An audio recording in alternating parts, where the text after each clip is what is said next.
పేరవలి మండలంలో జరిగిన Lions club నూతన కార్యవర్గ ప్రమాణ స్వీకార మహోత్సవానికి పర్యాటక శాఖ మంత్రి కందుల దుర్గేష్ ముఖ్య అతిథిగా హాజరయ్యారు. ఈ సందర్భంగా చిన్న నాయకత్వంలో బాధ్యతలు స్వీకరించిన నూతన సభ్యులకు మంత్రి అభినందనలు తెలిపారు. ఈ సందర్భంగా మంత్రి కందుల దుర్గేష్ మాట్లాడుతూ నిరంతరం ప్రజాసేవలో తరిస్తూ సేవకు రారాజుగా లయన్స్ క్లబ్ పేరుగాంచిందని, ప్రభుత్వ సంక్షేమ లక్ష్యాలు నెరవేరడంలో లయన్స్ రోటరీ వంటి స్వచ్ఛంద సంస్థల పాత్ర అత్యంత కీలకమని కొనియాడారు. తాము చదువుకునే రోజుల్లో లయన్స్ క్లబ్కు అనుబంధంగా ఉన్న లియో క్లబ్లో సభ్యుడిగా చేరి పలు సేవా కార్యక్రమంలో పాల్గొన్నట్లు మంత్రి గుర్తు చేసుకున్నారు. క్రమశిక్షణ, నాయకత్వ లక్షణాల పెంపొందింపునకు లయన్స్ క్లబ్ ఒక మహోన్నత వేదికగా నిలుస్తుందన్నారు.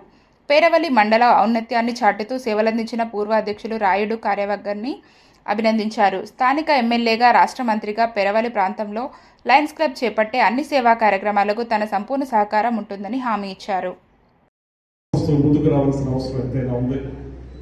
తొలి నుంచి కూడా లయన్స్ క్లబ్ ఆ రకమైనటువంటి దృక్పథంతో పనిచేయటం మనందరికీ తెలుసు.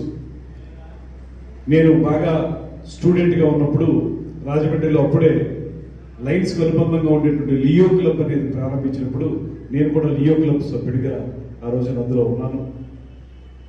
కొన్ని మనకి ఒక రకమైనటువంటి ఆలోచన దృక్పథంకి, సేవా కార్యక్రమాలకి, అన్నిటికంటే మించి నాయకత్వ లక్షణాలని పెంపొందించుకోవడానికి కూడా లయన్స్ క్లబ్ అనేది ఒక మంచి వేదికగా ఉపయోగపడుతుంది అనేటువంటి మాటను నేను నమ్ముతాను. లియో క్లబ్లో ఉన్నప్పుడు మేము అనేక సేవా కార్యక్రమాలు చేశాం. దాంతో మాకు రాజకీయాల్లోకి వెళ్ళిన తర్వాత ఏదైతే సేవా కార్యక్రమాలు చేసినటువంటి నేపథ్యం లియో క్లబ్ ద్వారా వచ్చిందో మాకు అది రాజకీయాల్లో చాలా ఉపయోగపడింది అనేటువంటి మాటను కూడా నేను ఖచ్చితంగా చెప్పగలను.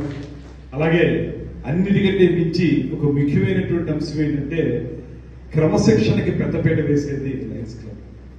ఇక్కడ సమావేశాలు కూడా ఇప్పుడంటే నేనేదో మంత్రిగా ఉన్నాను, నాకేదో కొన్ని కార్యక్రమాలు ఉన్నాయి కాబట్టి నాకు ముందు ఇచ్చారు కానీ మైకు, లేకపోతే వాళ్ళు ఎవరు అక్కడ ఒకవేళ మనం మాట్లాడన్నా ఏదో పెట్టి టింగ్ అని కొడతారు. అది ఇవన్నీ ఆ సిస్టమేటిక్ గా ఉండటం అనేది ఇందులో ఎందుకు చెప్తున్నాయంటే మాట మనం లైటర్ వేలో మాట్లాడుకున్నప్పటికీ కూడా ఖచ్చితంగా ఆ క్రమశిక్షణ అవసరం.